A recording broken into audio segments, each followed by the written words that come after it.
Hey everyone, happy Friday. It's Hashi Richards here. I am an attorney based in Orlando, Florida, and I practice immigration law, estate planning, and also trademark law.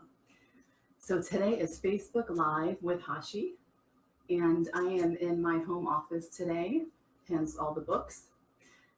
And I just wanted to check in with everyone first to make sure everyone's doing okay during this pandemic.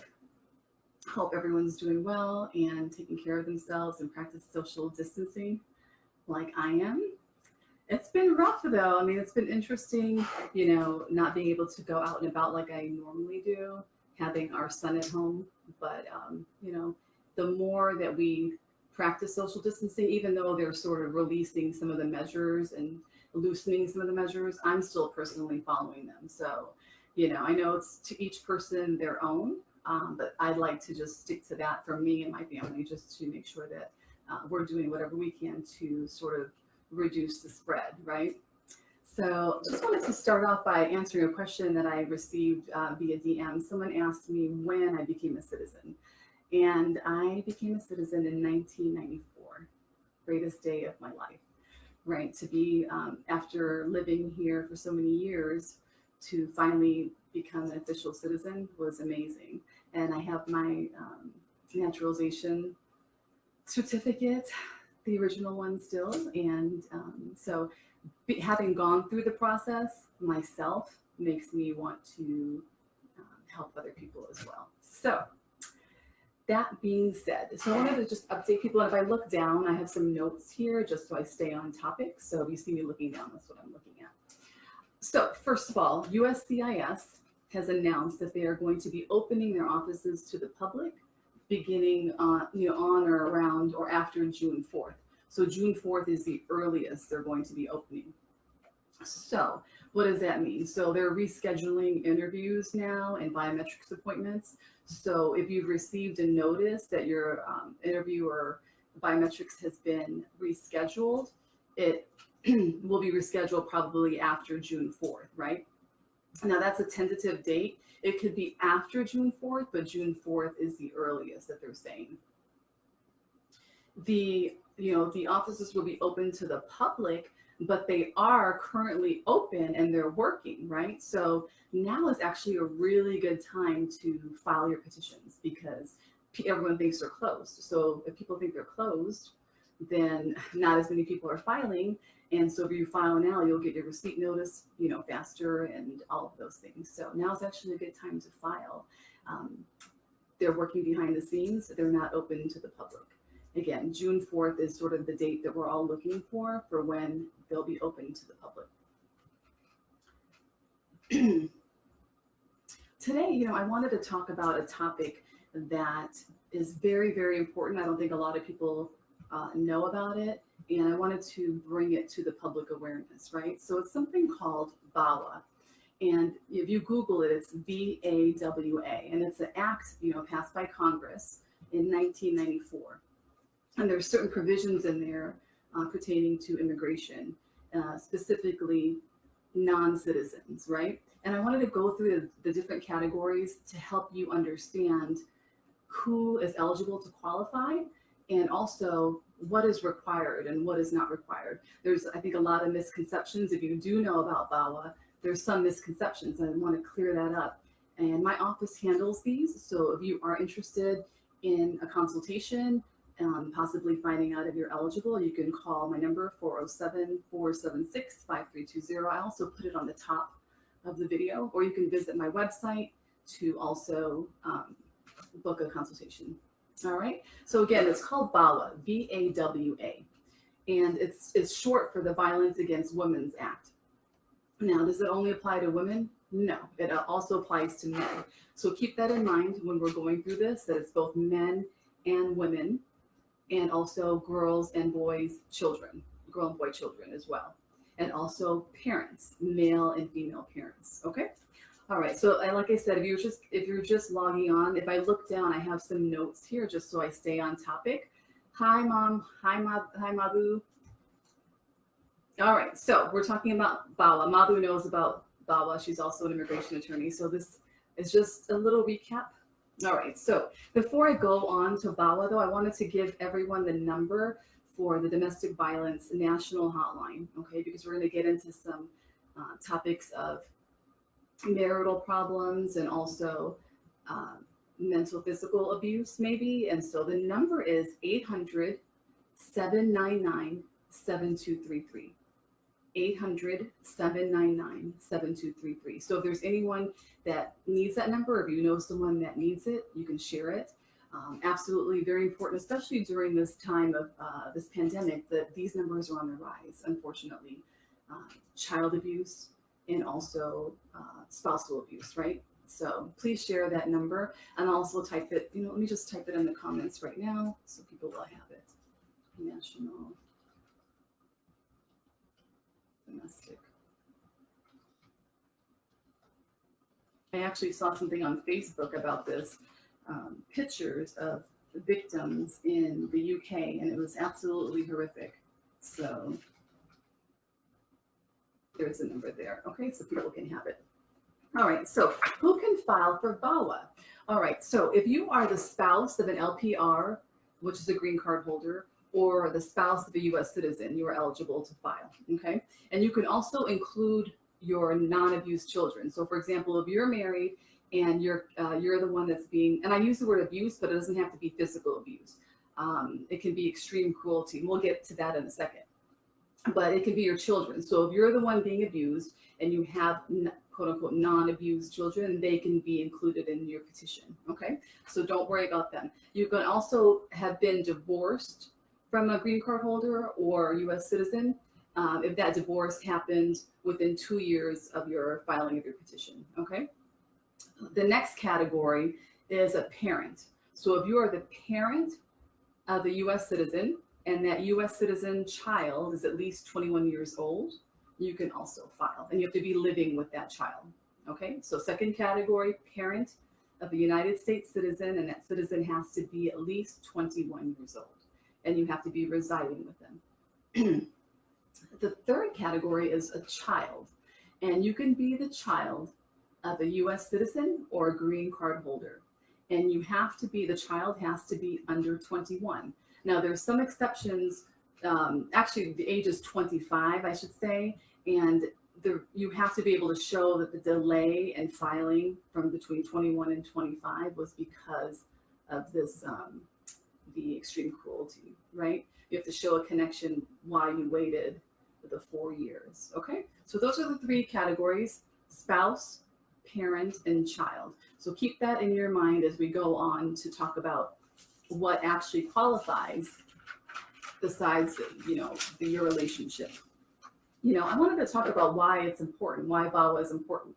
It's important because in the traditional sense, you would rely on, you come here as an immigrant, you're starting a family, or you're brought here, you come to visit, you're a parent, or you're the child, you traditionally would rely on that relative to file your petition for you and quote unquote, they say sponsor, right? Now, sometimes if you're not in the best relationship, that person, whether it be your parent, your child, or your spouse, can hold it against you and say, I'm going to call immigration. You're never going to get your papers, or I'm going to have you deported, or whatever they might say, right? And continue that cycle of control or abuse and extreme cruelty by keeping you there, saying you can never leave, you're never going to get your papers. So Bolla helps protect these, these non-citizen immigrants by saying, you know what, you don't need to rely on that person. You can be self-reliant and you can actually apply on your own. So it was a really, really great safety measure that they put in place in consideration for people like this. So I think it's just a wonderful, wonderful tool. And if done correctly, can really, really help and change a lot of lives, right? So hopefully everyone is understanding that explanation and why it's so, so important to recognize this and also screen for it if you're also another immigration attorney. So how can you qualify? What qualifies under Bolla? So I like to say marital problems, right? What does marital problems mean? Does it always have to be Um, Physical abuse? Absolutely not. And in fact, it's not required that you have physical abuse. It can be emotional abuse. It can be mental abuse. It can be verbal abuse. It can be control, like I just mentioned about you can't leave. You can never leave me. I'm going to call immigration, or all those things. It could be controlling your phone, your cell phone. It could be, I know there's apps. My son doesn't have a phone yet, but when he does get old enough to get a phone, I'm going to put an app on his phone. He's my child, right? I'm going to put an app on his phone to be able to know where he's going. Now, some spouses do this to each other, so they track their movement, or they make them call when they're somewhere. You need to call me when you get there, or I need to see how you get there, on the map thing or whatever. Really, really bad.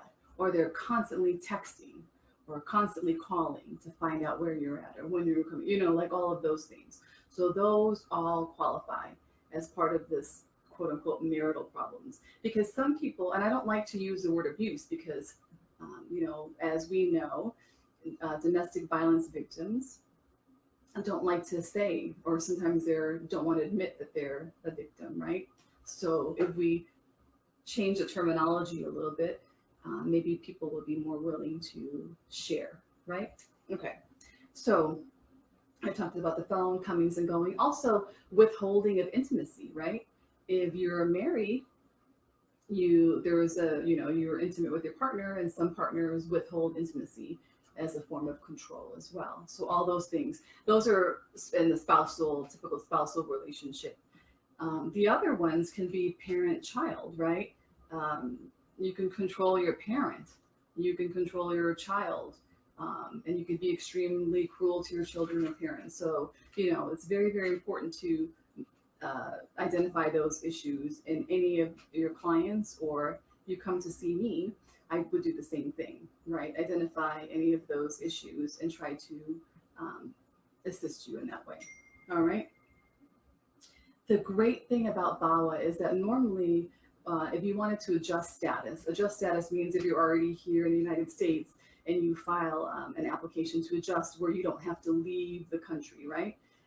With Bolla, well, typically with adjustment of status, you have to have a lawful entry, they call it. You have to be inspected, admitted, or paroled, right?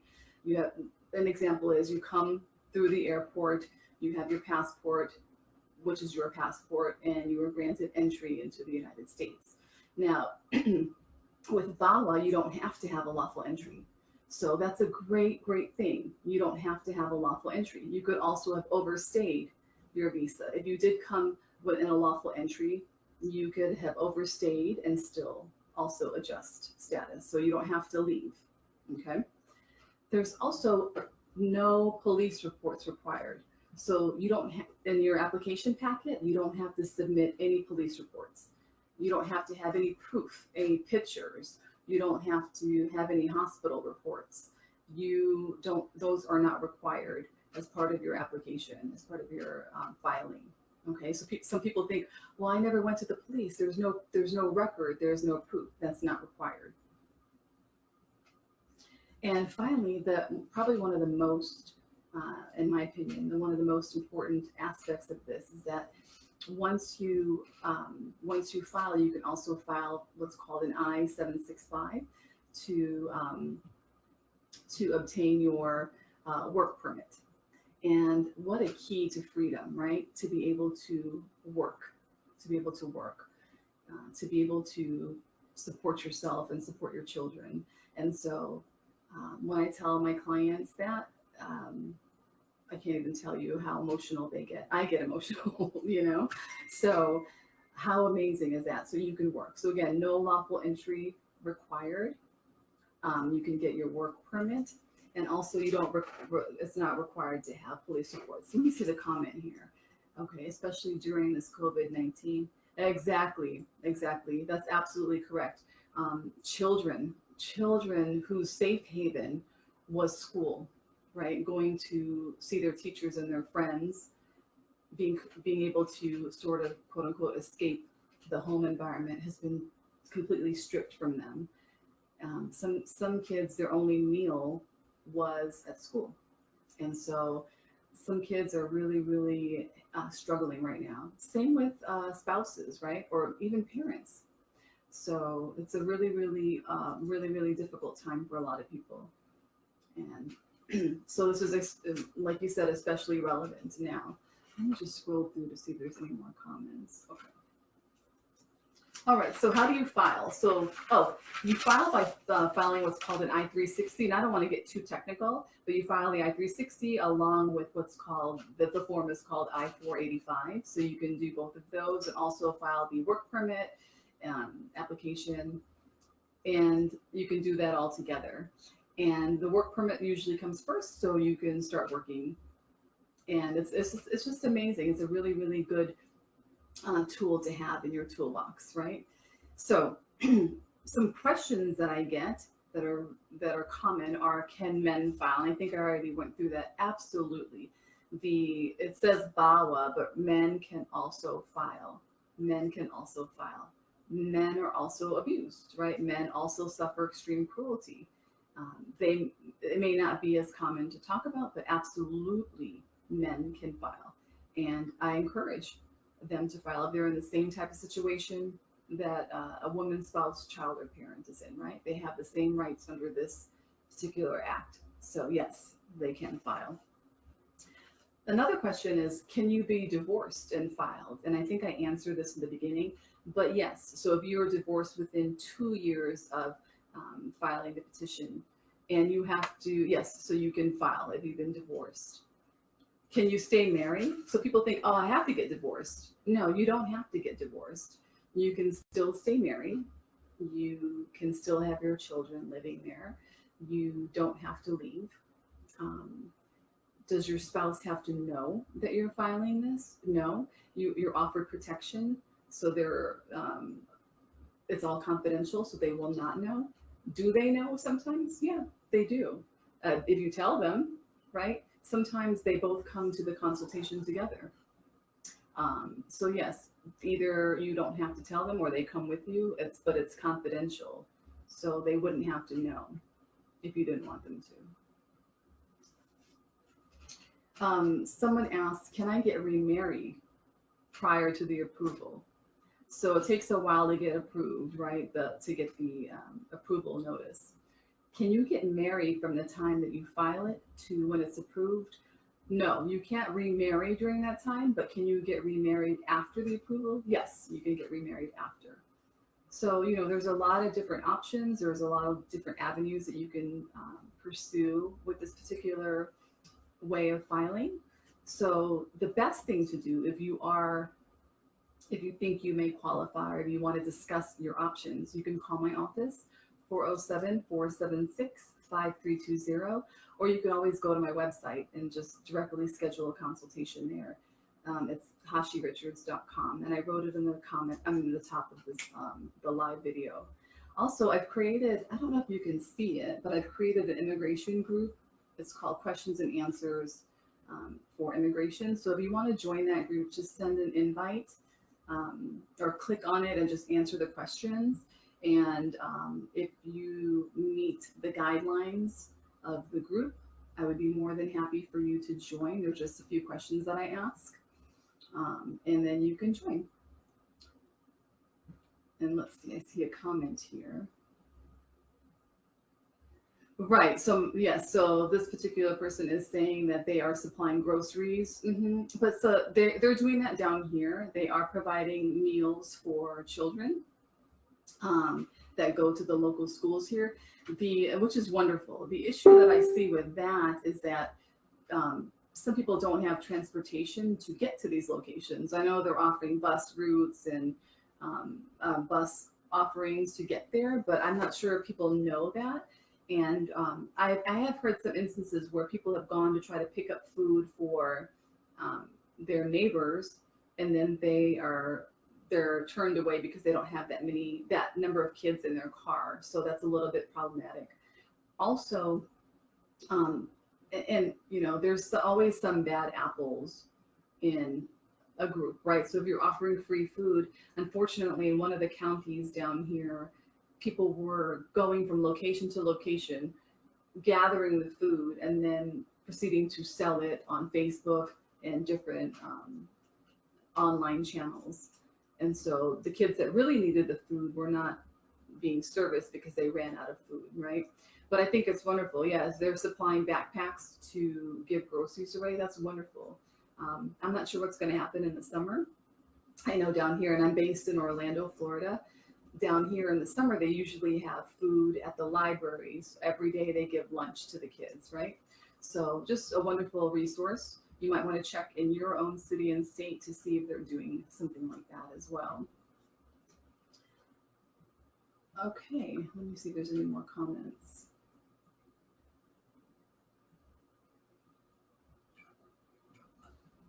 Oh, and while I'm waiting, I wanted to just discuss. I had a client who, first, they were a potential client who scheduled a consultation, and they are a green card holder, and their green card expired many years ago. And they were terrified. They're terrified that they were going to be sent out of the country or arrested, and just anything you can imagine. And they didn't know that they simply just had to renew it by filing what's called an I-90 form. So if your green card is expired, it's sort of like a driver's license, right? If you have a license and it expired, you still have you still had a license. You may not have it physically with you, or it expired, but you're still a license holder, right? So it's the same thing. A green card, even though it's expired, you still had a green card. So all you have to do is go and renew it. And that takes care of that. You're not out of status because your green card expired. Okay. I just wanted to clear that up. Little public service announcement. All right. So if you don't have any more questions, I will go ahead and end the live. I hope everyone's doing well. In addition to me being a lawyer, I'm also a certified holistic nutritionist. So, if you come to me as a client, I'm always going to I always ask, how are you doing? How are you eating? How are you feeling? How are you exercising? Because it's more of a holistic approach to lawyering, right? You'll meet all types of attorneys, and again, in any profession, there's some that, let me just leave it at that. In any profession, there's ones that are stand up and maybe some that aren't. But for me, if you come to see me, you're not just a client to me. You end up becoming part of my family, and I really do care about how you're doing. So if you come to me, I will ask you how you're eating, how you're feeling, especially during this pandemic. It's really important to be able to take care of yourself and your mental health as well, right? So I hope everyone is doing that. And if no one has any other questions, I will start my Friday evening of staying home. Oh, and of course, last but not least, happy Mother's Day to all the moms, the grandparents, the aunts, just everyone that serves a mother role to children. I just wanted to honor you and bless you and wish you a really, really happy Mother's Day on Sunday.